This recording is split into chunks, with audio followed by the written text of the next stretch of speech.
I had to invent a guy that didn't exist. I had to invent a guy that can take any pain, any suffering, any kind of judgment, be called nigger, be called whatever the fuck in the world, and be able to stand in the fucking room and say, go fuck yourself. You want to break my motherfucking legs?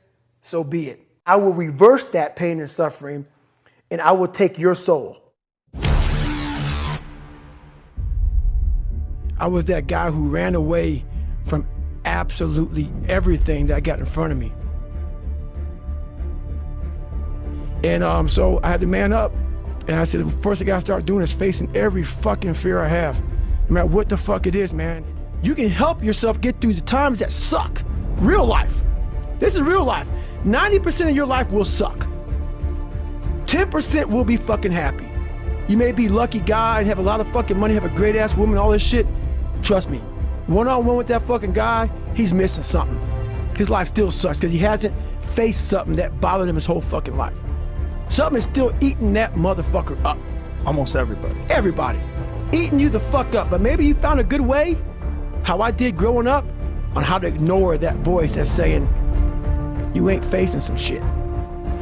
But a lot of us have these fears that you just don't want to fucking face. And I have a lot of them. Had a lot of them. I'm afraid of something that's telling me you must do this thing. You must do that. Yeah. You have to go that way. And most of us don't understand that mentality. We go left and we wonder why we haven't fulfilled something in our lives. You gotta start diving into those things that we were afraid of. People who are hearing this shit, they will never really understand and grasp when you face these things and so many things, how they keep you up and haunt you at night. I will reverse that pain and suffering, and I will take your soul. You must break the soul of whatever the fuck is in front of you. That's what I realized.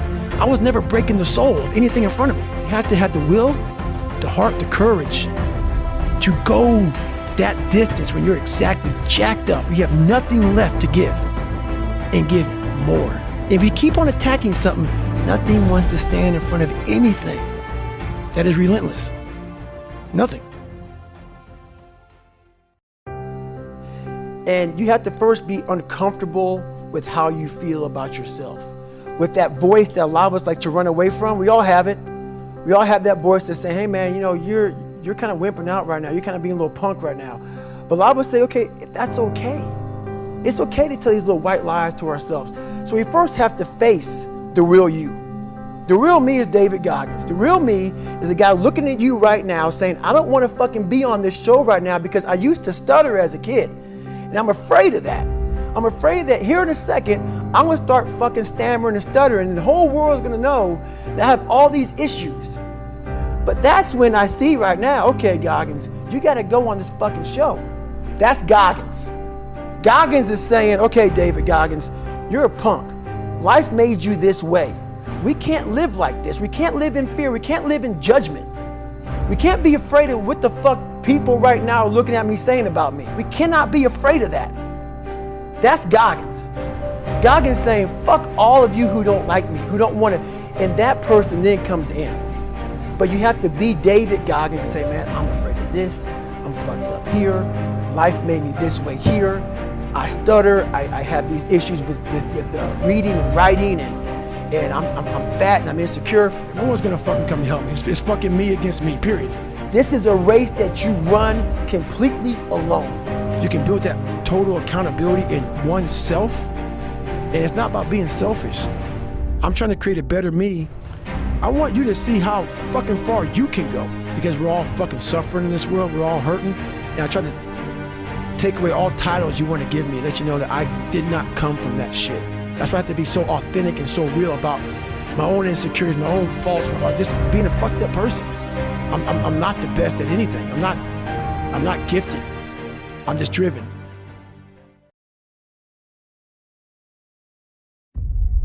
And I started finding things that was comfortable. And the more things I found comfortable, the more uncomfortable my mind was. You start putting yourself in situations that suck, you'll find yourself. Yeah. You'll find it real quick. You know what I'm thinking about right now?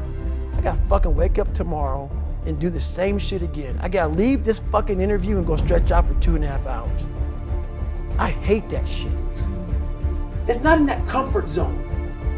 It's in the discomfort zone is where my confidence is getting built. I'm gonna be gone 39 hours. Right. Running on a 1 mile track. What the fuck? I'm not crazy, man. That shit sucks. I mean, you know, people put me in this category of, you must be some crazy guy who loves Right. it. No, man. No, that's why I do it though. That's the only way to callous your fucking brain, man. It's the only way to get hard in life. People. Every day you have to do this shit. Because why? When you stop doing it, you don't just maintain it. If you stop shooting a gun, you're not gonna be a great shot if you pick a gun up a year from now. That's the person who's gained knowledge. You gain knowledge through suffering. And on the other end of suffering is a world that very few have ever seen. It's a beautiful world, because that's where you find yourself. But I'll be damned if you ever see me looking like shit. Triple down on your fucking weaknesses. Yeah. Find out something about yourself. You already know the good shit. You already know the happy shit. Right. I say what if a lot. It sounds corny and it sounds weak, but it's true. What story would it be if my fucking fat, dumb, lying to be friends with people, insecure ass can overcome this shit? And that what if mentality, like that dreamer mentality, just would always fuel me. It would just fuel me, man. What if I can be a SEAL, man? What if I can go from running a quarter of a fucking mile, now I run 205 miles. What if I can go? What if I can go? And what if, how would that feel? So it became from being defeated to like, man, all right, motherfucker, maybe tomorrow we can go 0.75. No one would do this shit. No one would do this shit. You're the baddest motherfucker around. You're the baddest motherfucker ever lived. And I just kept fueling me with the right kind of message that I needed to hear that I was never telling myself. And through time, it became reality. I failed, I go back to scratch. I use some positive motivation. I have like one day where I'm like fucking defeated.